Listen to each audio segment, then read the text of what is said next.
When I was a young boy, I loved to hear stories about how life used to be during the early part of our history. How life used to be much simpler, the pace of life was slower, people were much kinder. And I learned from them about the time when people were very serious with their words. This was a time when commitments were honored and promises were kept. People used to have what we call Palabra de Honor. People had word of honor. Today, commitments are so conditional. Depende sa tao, depende sa panahon, depende sa gusto.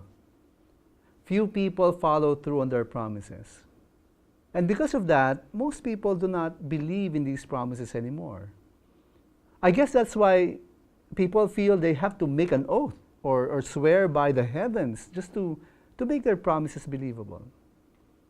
When some people make promises today, you hear them saying strange things like, "Pex man, mamatay man ako." A local band even turned it into a song.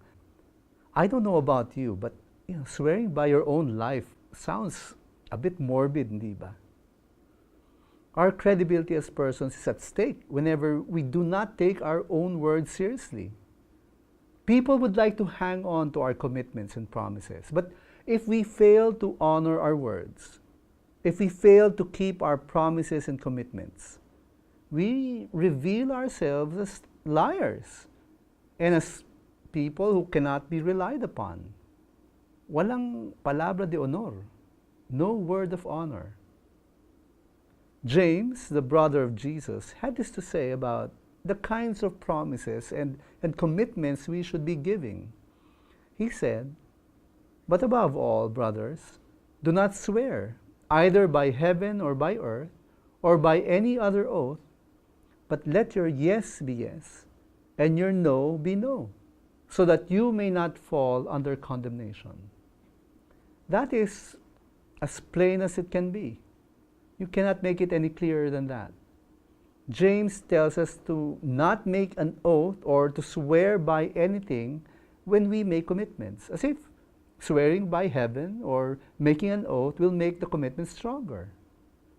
Tayong mga Pinoy, hindi rin sanay magsabi ng diretso. Madalas sinasabi natin ay, "Tingnan ko," o kaya, "Bahala na." Let your yes be yes, and your no be no. You should not say yes to someone's request when, in your mind, you really have no intention of fulfilling it. When you say no, simply stick with it. Let it not be no today, but yes if you are in a better mood. When you stick to your commitments, you build trust. When you keep your promises, you prove yourself to be a reliable person. Your word of honor begins to carry weight. Maaasahan ang iyong palabra de honor. As we learn to keep our commitments and fulfill our promises, and our palabra de honor begins to carry weight so that God may be glorified in our words, always remember, faith matters too.